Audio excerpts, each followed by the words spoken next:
welcome back to Carp Blue Fishing and thank you for watching. It's actually the second take of this video. I did the first one in the van and to be honest I seem to waffle on forever. I've come to the conclusion that I can't cover it all in a single video, and you know I certainly wouldn't be able to keep anybody engaged for everything that I wanted to say. But this video is about kayak safety. Okay, so what I was trying to say in the van, kayak safety, a lot of it starts at home really. It's fair to say that if we go out on a beautiful day like today, where a lot of my friends are going out and making me incredibly jealous, not a lot is going to happen in terms of weather. So organisation, being prepared, picking the right time. I guess that's where it all got a bit complicated. As a new person to kayak fishing, I would suggest that really you're looking for periods of settled weather.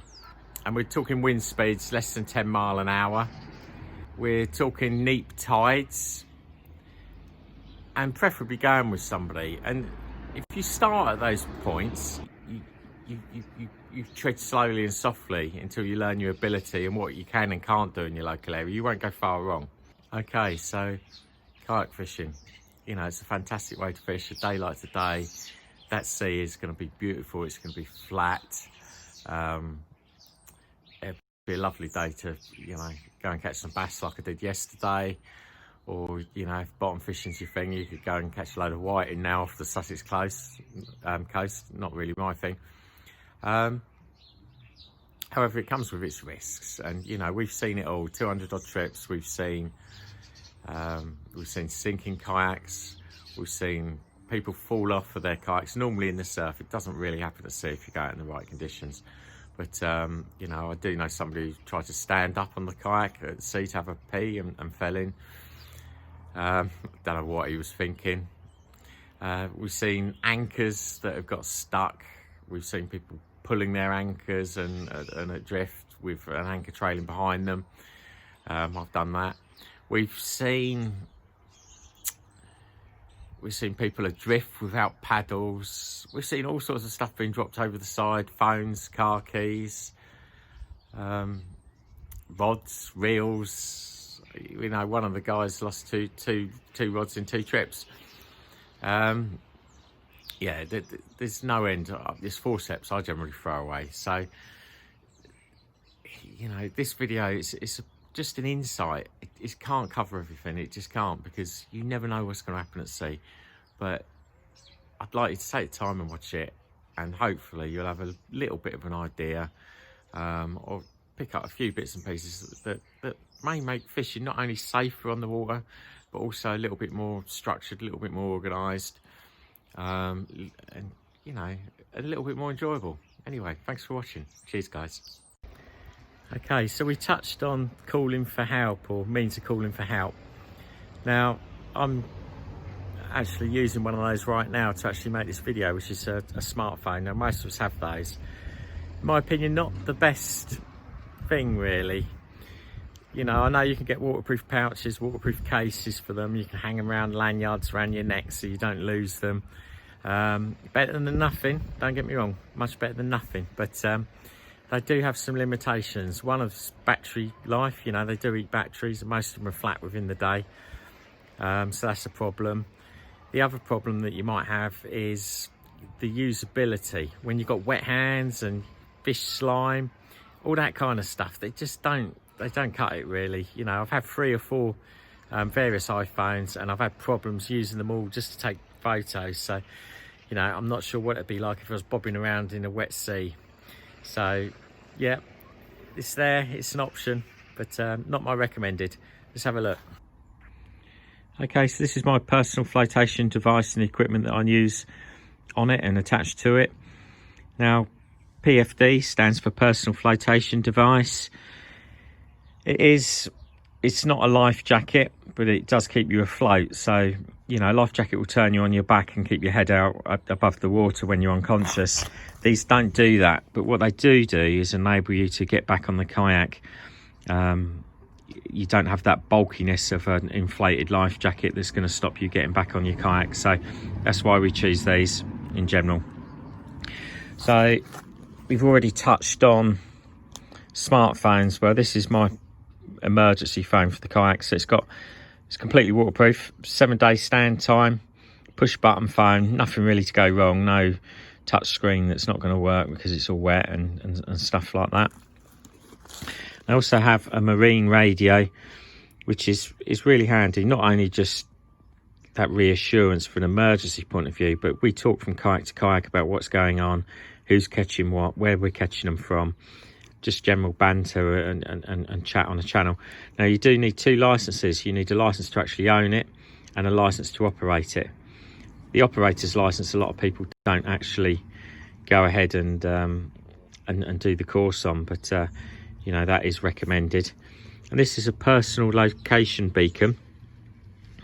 So this actually transmits your GPS signal in an emergency. It's a like one use thing. You literally flop this antenna up, press a button, and that's basically calling for your assistance. So you only use that when your life's at risk, so that's a last resort.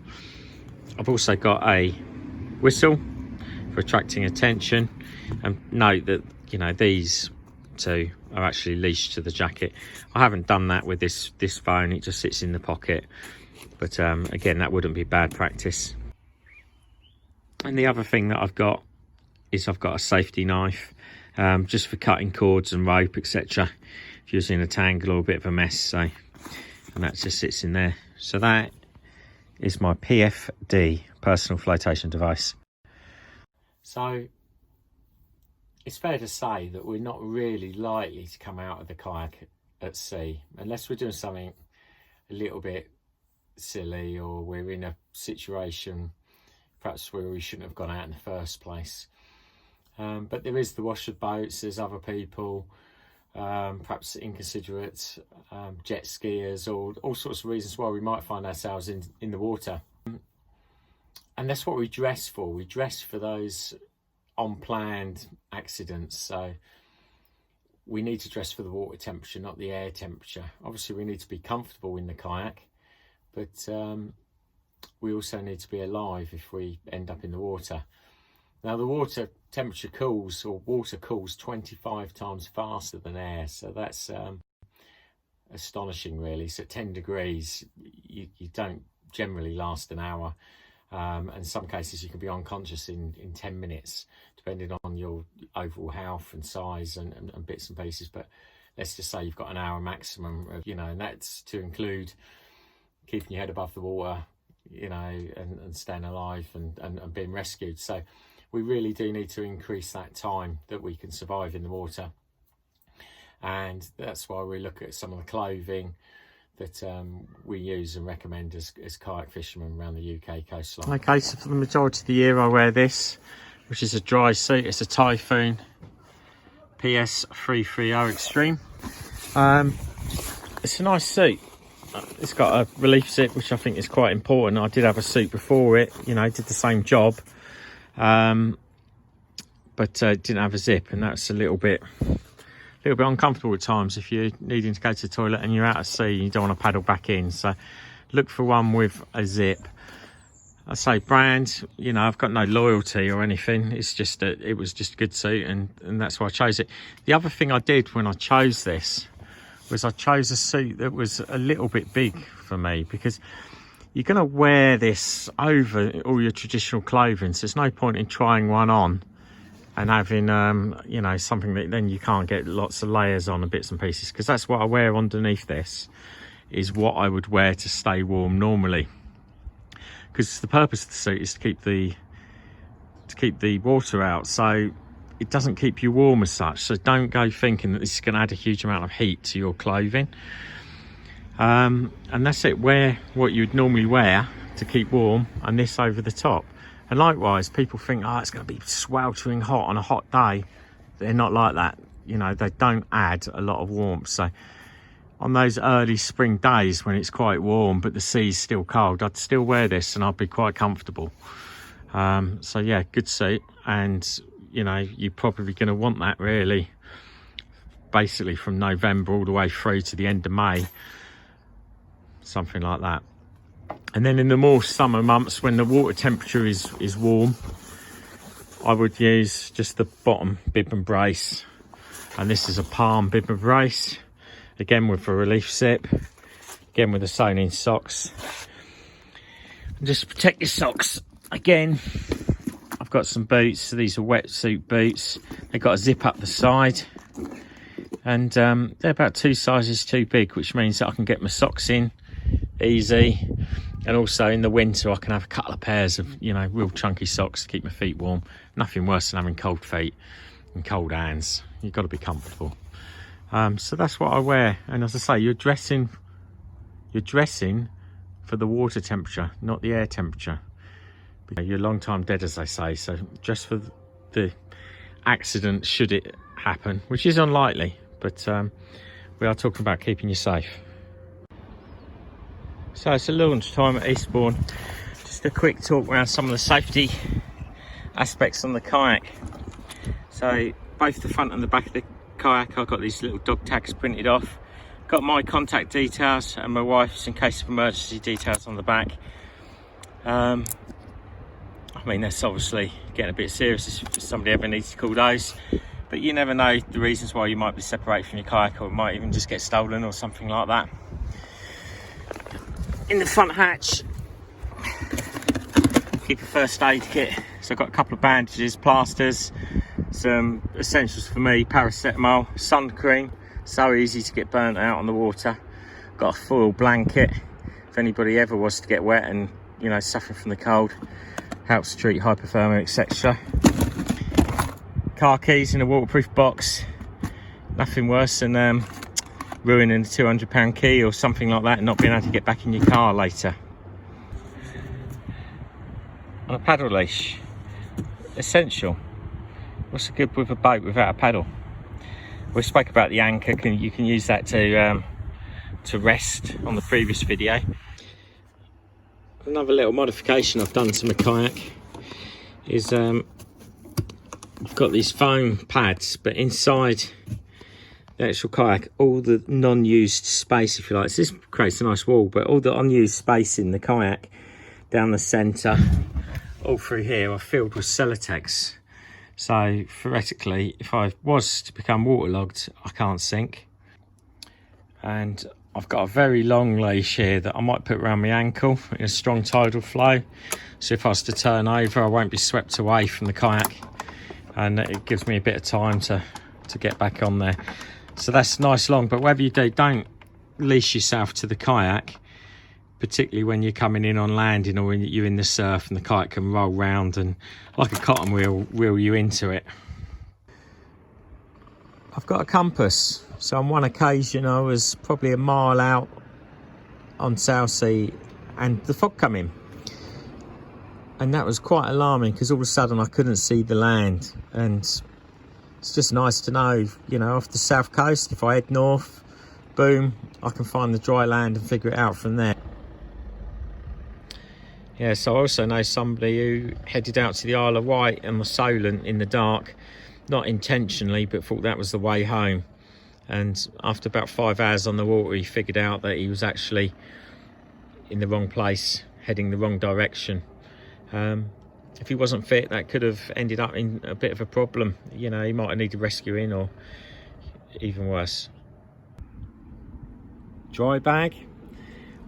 Right, exactly what it is. Anything that you don't want to use or you don't want to lose to the salt, to the sea, you can put in a watertight box or a dry bag, something like that.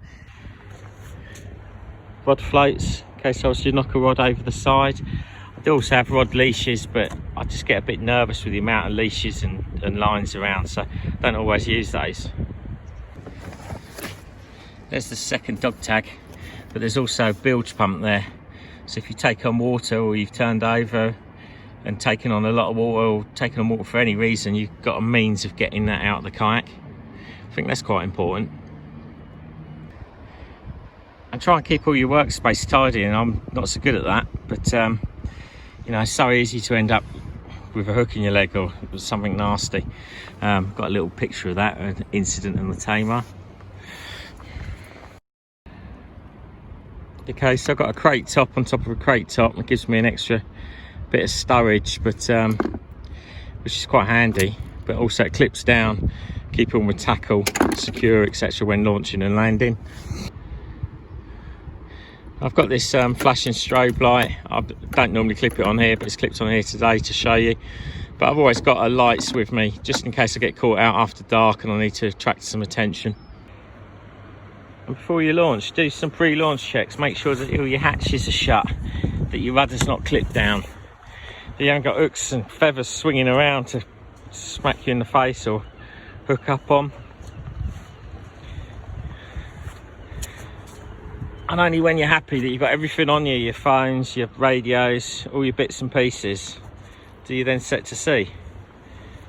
It's easy to become lazy, it's easy to become unorganised, but you know, complacency, that's when it's going to happen.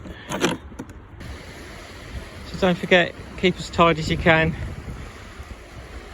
prepare, keep safe, and above all, get out there and catch some fish, because that's what it's all about. So anyway, thanks for watching, tight lines, and until next time.